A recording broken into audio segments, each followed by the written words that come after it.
పశ్చిమ గోదావరి జిల్లా ఉండి టీడీపీకి సంబంధించిన బిగ్ ట్విస్ట్ చోటు చేసుకుంది. దాని గురించిన బ్రేకింగ్ న్యూస్ చూస్తున్నాం. ఉండి సీటును రఘురామకృష్ణరాజుకు కేటాయించింది టీడీపీ. రఘురామకృష్ణరాజు గత ఎన్నికల్లో నర్సాపురం నుంచి వైసీపీ ఎంపీగా ఆయన గెలిచారు. ఆ తర్వాత వైసీపీకి దూరంగా ఉంటూ వైసీపీ పైన విమర్శలు చేస్తూ ఉన్నారు. నర్సాపురం బీజేపీ టికెట్ను ఆశించారు. అయితే బీజేపీ పొత్తులో భాగంగా శ్రీనివాస వర్మకు అక్కడ టికెట్ను కేటాయించింది. ఈ నేపథ్యంలో రఘురామకృష్ణరాజు నిన్న టీడీపీలో చేరారు. చంద్రబాబు సమక్షంలో టీడీపీలో చేరారు. అయితే ఆయనకి ఎక్కడి నుంచి టికెట్ ఇస్తారో అనే చర్చ జరిగింది. ఆల్రెడీ ఉండి నుంచి రామరాజుకు టికెట్ను ఇచ్చింది టీడీపీ. గత ఎన్నికల్లో రామరాజు ఉండి నుంచి గెలిచారు. అంతకుముందు శివరామరాజు అక్కడ నుంచి గెలిచారు. శివరామరాజు గత ఎన్నికల్లో నర్సాపురం ఎంపీ టీడీపీ అభ్యర్థిగా పోటీ చేసి ఓడిపోయారు. ఈసారి ఉండి టికెట్ తనకే ఇవ్వాలి అని కోరారు. అయితే టీడీపీ రామరాజుకు టికెట్ ఇచ్చింది. శివరామరాజును కాదు అని టీడీపీ రామరాజుకే టికెట్ను కేటాయించింది. ఈ నేపథ్యంలో శివరామరాజు తిరుగుబావుట ఎగరవేశారు. తను బలమైన అభ్యర్థినని, మొదటి నుంచి తను అక్కడి నుంచే పోటీ చేస్తున్నాను, గత ఎన్నికల్లో టీడీపీ అధినేత చంద్రబాబు సూచన మేరకు నర్సాపురం ఎంపీగా పోటీ చేశాను, అసలు రామరాజును టీడీపీలోకి తీసుకొచ్చిందే నేను, నాకు కాకుండా అక్కడి నుంచి రామరాజుకు టికెట్ను కేటాయించినట్లయితే నేను టీడీపీకి సపోర్ట్ చేసే అవకాశం లేదు అని ఆయన తిరుగుబావుట ఎగరవేశారు. రామరాజుకు టికెట్ కేటాయించిన తర్వాత రామరాజు శివరామరాజు దగ్గరకు వచ్చారు. కానీ శివరామరాజు రామరాజుతో మాట్లాడలేదు, అక్కడ నుంచి వెళ్ళిపోమని చెప్పారు. అంతేకాదు టీడీపీ కార్యాలయాన్ని ఖాళీ చేయమని కూడా కోరారు. రఘురామకృష్ణరాజు చంద్రబాబు సమక్షంలో టీడీపీలో చేరిన దృశ్యాలు మనం ఆర్టీవీ స్క్రీన్ పైన చూస్తున్నాం. నిన్న ఆయన పాలకులలో టీడీపీ కండువా కప్పుకున్నారు. చంద్రబాబు నాయుడుకు నమస్కారం చేశారు. ఆ కాన్వాయ్ని కూడా అక్కడ దృశ్యాలు కూడా మనం ఆర్టీవీ స్క్రీన్ పైన చూస్తాం.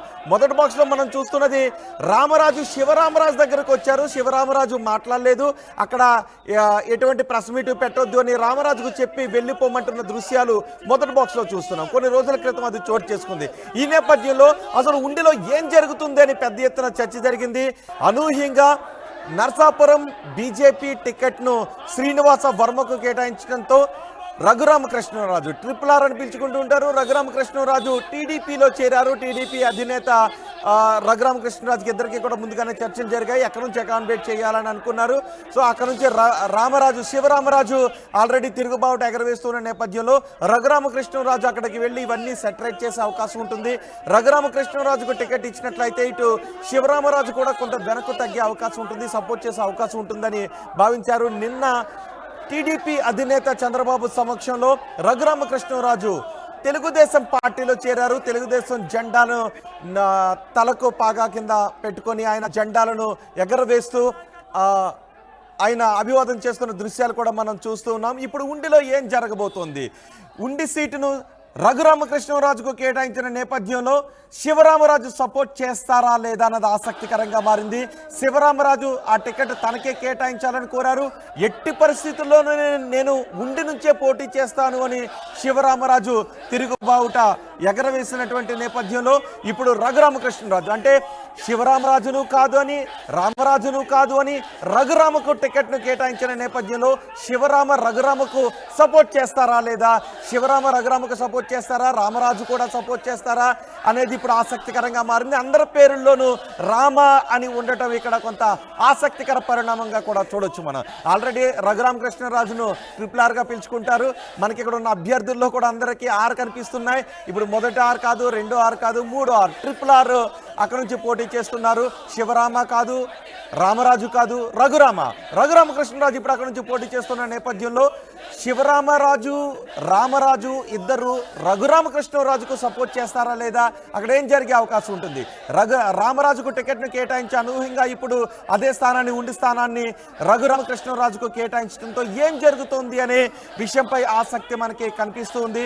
అక్కడ నుంచి రఘురామకృష్ణరాజుకి ఆ ఇద్దరు నేతలు సపోర్ట్ చేస్తారా లేదా అనేది కూడా ఇప్పుడు ఆసక్తికరంగా మారింది. మొత్తానికి రఘురామకృష్ణరాజుకు ఉండే సీటును కేటాయించింది టీడీపీ. ఒకసారి అక్కడ ఏం జరుగుతుందో, ఈ పరిణామంపై అక్కడ లోకల్గా నేతలు ఏమంటున్నారో ఒకసారి చూద్దాం.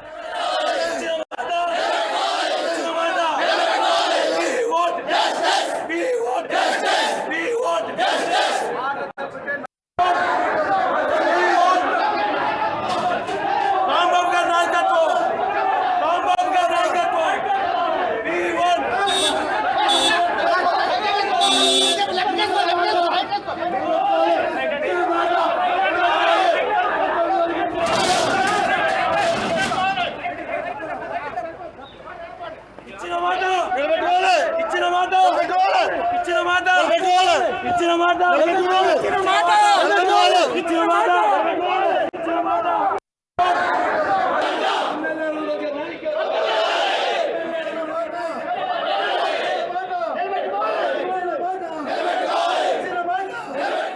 ఇచ్చిన మాట నిలబెట్టుకోవాలి అంటూ రామరాజు వర్గం కార్యకర్తలు కూడా, రామరాజు వర్గానికి చెందిన వ్యక్తులు కూడా నినాదాలు చేస్తున్నారు. ఒకసారి మా ప్రతినిధి మనోజ్తో మాట్లాడదాం. మనోజ్, శివరామకృష్ణ టికెట్ను ఆశించారు, కానీ సిట్టింగ్ ఎమ్మెల్యే రామరాజుకే టికెట్ని ఇచ్చారు. ఇప్పుడు రఘురామరాజు చేరడంతో రామరాజును కూడా కాదు అని రఘురామకృష్ణరాజుకు టికెట్ని ఇచ్చారు. ఇప్పుడు ఏం జరుగుతోంది? ఉండిలో పూర్తి స్థాయి సమన్వయం ఉండే అవకాశం ఉందా టీడీపీ మధ్య? కూడా చూసుకోవచ్చు. గత 20 సంవత్సరాలుగా కూడా ఉండి నియోజకవర్గం అంటే టీడీపీ పంచుకోవడం చెప్పాలి. గత 2 సార్లు ఎమ్మెల్యేగా పోటీ చేశారు ఉండి నియోజకవర్గం నుంచి వేటూరి వెంకట శివరామరాజు. అయితే ఈ ఎన్నికల్లో ఆయనకి సీటు దక్కకపోవడంతో ఆయన పోటీకి సిద్ధంగా ఉన్నారు, ఇండిపెండెంట్ గా సిద్ధంగా ఉన్నారు. అయితే గత 2019లో ఎమ్మెల్యేగా అనూహ్యంగా తెరడ మీదకి వచ్చిన రామరాజుకి ఎమ్మెల్యేగా గెలిచారు. గెలిపిన తర్వాత ఇప్పుడు ప్రస్తుతం ఈ ఎన్నికల్లో కూడా రామరాజుకి సిట్టింగ్ స్థానాన్ని మరొకసారి ఎమ్మెల్యేగా కూడా ఆయనకి ఇచ్చారు. అంతేకాకుండా దీన్ని తట్టుకోలేక శివరామరాజు కూడా ఇండిపెండెంట్ అభ్యర్థిగా పోటీ చేస్తున్నారు. ఒకవైపు ఉండి నియోజకవర్గంలో శివరామరాజు ఎన్నికల ప్రచారం నిర్వహిస్తున్నారు, ఇటు ఎమ్మెల్యే రామరాజు టీడీపీ నుంచి ఎన్నికల ప్రచారాన్ని నిర్వహిస్తున్నారు. కానీ పెద్ద ట్విస్ట్ గా మారింది. రఘురామకృష్ణరాజు ఎవరైతే నర్సాపురం ఎంపీ ఉన్నారో ఆయన గత కొంతకాలంగా కూడా నర్సాపురం నుంచి ఎంపీగా పోటీ చేస్తానంటూ కూడా పెద్ద ఎత్తున వారి అనుచరులు కూడా చాలా వరకు చెప్తున్నారు. అయితే గత రాత్రి టీడీపీలో చంద్రబాబు నాయుడు సమక్షంలో ఆయన చేరారు. ఈ రోజు పాలకొల్లు ఒక ప్రైవేట్ ఫంక్షన్ హాల్లో ఒక సమావేశం అయితే నిర్వహించారు. 7 ఎమ్మెల్యే అభ్యర్థులతో చంద్రబాబు నాయుడు ఒక సమావేశం నిర్వహించారు. ఈ సమావేశంలో వీరందరినీ కూడా కూర్చోబెట్టి మాట్లాడారు. ఎవరైతే ఎమ్మెల్యే రామరాజు ఉన్నారో ఆయన్ని కాస్త నువ్వు ఈసారికి తగ్గాలని కూడా చెప్పినట్లయితే సమాచారం. దీంతో రామరాజు వర్గం ఒక్కసారిగా ఫంక్షన్ హాల్ కి చేరుకుని పెద్ద ఎత్తున నినాదాలు చేశారు.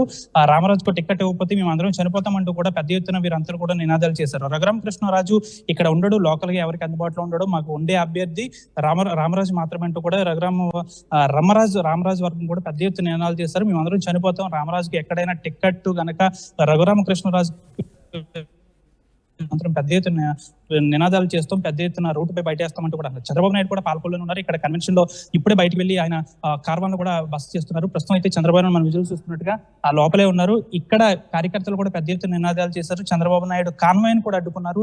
రామరాజు టికెట్ తప్పితే సహించేది లేదంటూ కూడా రామరాజు వర్గం పెద్ద ఎత్తున నినాదాలు చేశారు. రామరాజుకు టికెట్ లేకపోతే సహించేది లేదంటూ కూడా పెద్ద ఎత్తున నినాదాలు చేస్తారు. ఒకవైపు శివరామరాజు ఇండిపెండెంట్ అభ్యర్థిగా ఉండి నియోజకవర్గంలో ప్రచారం నిర్వహిస్తున్నారు. ఇటు రామరాజు ఎన్డీఏ కూటమి అభ్యర్థిగా టీడీపీ నుంచి ఈయన ప్రచారం నిర్వహిస్తున్నారు. అనూహ్యంగా రఘురామకృష్ణరాజు రాత్రికి రాత్రి ఆయన పార్టీలో చేరారు. పార్టీలో చేరిన ఒక 24 గంటలు కాకముందు ఆయనకి ఉండి నియోజకవర్గ టికెట్ ఏ విధంగా ఇస్తారంటూ కూడా రామరాజు వర్గం పెద్ద ఎత్తున నినాదాలు చేస్తున్నారు. అయితే రామరాజు కూడా కార్యకర్తలను కూడా సమన్వయం చేస్తున్నారు. ఇంకా ఇటువంటి సందేశం నాకు రాలేదు, వచ్చే వరకు వేచి చూద్దాం, తప్పనిసరిగా ఉండి నుంచి పోటీ చేసేది నేనే అంటూ కూడా రామరాజు చెప్తున్నారు. ఏదేమైనప్పుడు కూడా కార్యకర్తల్లో తీవ్ర అసంతృప్తి నెలకొంది. నా అధినేత నేను ఏమి చెప్తే నేను అది చేస్తానని రామరాజు అంటున్నారు. కాకపోతే నా కార్యకర్తల్లో కాస్త అసహనం ఉంది, నా కార్యకర్తల వెంటే నేను ఉంటాను కాబట్టి కార్యకర్తలు అందరితో కూర్చొని నేను ఒక సమావేశం నిర్వహించి తర్వాత నా భవిష్యత్తు కార్యాచరణ ప్రకటిస్తానని కూడా రామరాజు చెప్తున్నారు. ఏదేమైనప్పుడు కూడా రఘురామకృష్ణరాజు రాత్రి పార్టీలో చేరిన తర్వాత ఆయనకి టికెట్ ఎలా ఇస్తారంటూ కూడా రామరాజు వర్గం పెద్ద ఎత్తున నినాదాలు చేస్తున్నారు. ఇక్కడ అంతా కూడా ఒక రకమైన ఇబ్బందికరమైన పరిస్థితి కూడా నెలకొంది. రామరాజు తన భవిష్యత్ కార్యాచరణ గురించి ఆలోచించుకునే అవకాశం ఉందా, లేకపోతే రఘురామకృష్ణరాజు సపోర్ట్ చేసే అవకాశం ఉందా? ఇప్పుడు రఘురామకృష్ణరాజు రామరాజు దగ్గరికి రామరాజు దగ్గరికి వెళ్ళి సపోర్ట్ కోరే అవకాశం ఉందా? దానికి వాళ్ళు సానుకూలంగా స్పందిస్తారా? తప్పకుండా రామరాజు వర్గం అయితే రఘురామకృష్ణరాజు సపోర్ట్ చేసే ప్రసక్తి లేదు. ఎందుకంటే రామరాజు ఇప్పటికీ ఫీల్డ్ లెవెల్లో దాదాపుగా కూడా ఎన్నికల ప్రచారాన్ని పూర్తి చేస్తారు. ఎన్డీఏ అభ్యర్థిగా ఆయన ఎన్నికల ప్రచారాన్ని దాదాపుగా పూర్తి చేస్తారు. ఒకవేళ టికెట్ అనేది 100% రఘురామకృష్ణరాజుకు ఎవరైతే గత రాత్రి చేరిన ఎంపీ నర్సాపురం ఎంపీ రఘురామకృష్ణరాజు కనుక చేరితే గనక ఒకవేళ ఫుల్ గా కన్ఫర్మ్ అయితే రామరాజు వర్గం పూర్తిగా కూడా ఆయనకి సపోర్ట్ చేసే అవకాశం లేదు. కావాలంటే రామరాజు ఎవరైతే శివరామరాజు ఉన్నాడో ఆయనకి సపోర్ట్ చేసి ఇద్దరు కూడా కలిసి వెళ్లే అవకాశం ఉంది తప్ప రఘురామకృష్ణరాజుతో మాత్రం రామరాజు వర్గం కలిసే ప్రసక్తే లేదు. కార్యకర్తలు కూడా ఒకవైపు పెద్ద ఎత్తున నినాదాలు చేస్తున్నారు. రఘురామకృష్ణరాజు అనే వ్యక్తి ఒక పారిశ్రామికవేత్త, ఆయన ఇక్కడ నియోజకవర్గంలో ఎప్పుడూ లేడు. గత 2019లో ఎంపీగా గెలిచిన తర్వాత ఆయన ఇప్పటి వరకు కూడా ఎవరికి అందుబాటులో లేడు. ఆయన ఎవరికి అందుబాటులో ఉండడు, కనీసం ఆయన కార్యాలయానికి వెళ్ళాలన్నా కూడా ఆయన అందుబాటులో ఉండడు. రామరాజు మేమందరం ఇక్కడ ఎమ్మెల్యేగా రామరాజే ఉండాలి, మాకు రామరాజే అనుకూలమైన వ్యక్తి, ఎక్కడైనా సీటు కనుక రఘురామకృష్ణరాజుకి వెళ్తే పరిణామాలు తీవ్ర స్థాయిలో ఉంటాయని కూడా రామరాజు వర్గం అయితే ఒకవైపు ఆందోళన చేస్తుంది. రామరాజు మాత్రం స్పందించారు. ఇంకా ఎటువంటి కన్ఫర్మేషన్ లేదు, వేచి చూద్దాం ఏం జరుగుతుందని కూడా రామరాజు కార్యకర్తలను అయితే సర్దుమణిగిస్తున్న పరిస్థితి ఇక్కడ నెలకొంది. రోహిత్, రైట్ మనోజ్, పశ్చిమ గోదావరి జిల్లా ఉండి టీడీపీలో ఇప్పుడు 3 వర్గాలు బయలుదేరాయి. శివరామరాజు అక్కడ నుంచే టికెట్ ఆశించారు, కానీ రామరాజుకు టికెట్ని ఇవ్వడంతో రామరాజు 2 గ్రూపులుగా తయారయ్యాయి. ఇప్పుడు రామరాజు కూడా కాదని నిన్న టీడీపీలోకి వచ్చిన రఘురామకృష్ణరాజుకు టీడీపీ టికెట్ను కేటాయించడంతో ఇప్పుడు అక్కడ 3 వర్గాలుగా ఏర్పడతాయా, లేకపోతే ముగ్గురు కలిసి ముందుకు వెళ్తారా అనేది ఆసక్తికరంగా ఉంది. ఇప్పటికే రఘురామరాజుకు టికెట్ను కేటాయించడాన్ని రామరాజు వర్గం వ్యతిరేకిస్తూ ఉంది, న్యాయం చేయాలి అని చెప్తున్నారు. రామరాజు ఇప్పటికే ప్రచారాన్ని అంతటా కూడా పూర్తి చేసుకుంటూ ఉన్నారు, ఆయన ప్రచార బరంలో మునిగిపోయారు. అయితే అనూహ్యంగా రఘురామకృష్ణరాజుకు నిన్న టీడీపీలో చేర్చుకొని ఈరోజు టికెట్ను ఉండి నుంచి కేటాయించడంతో ఒక్కసారిగా రామరాజు షాకు గురయ్యారు, రామరాజు వర్గం కూడా షాకు గురైంది. రఘురామకృష్ణరాజుకు సపోర్ట్ చేసేది లేదు అని అంటోంది. మరి ఇప్పుడు టీడీపీ రఘురామకృష్ణరాజు ఉండి ఇష్యూని ఏ విధంగా సాల్వ్ చేస్తారో చూడాలి.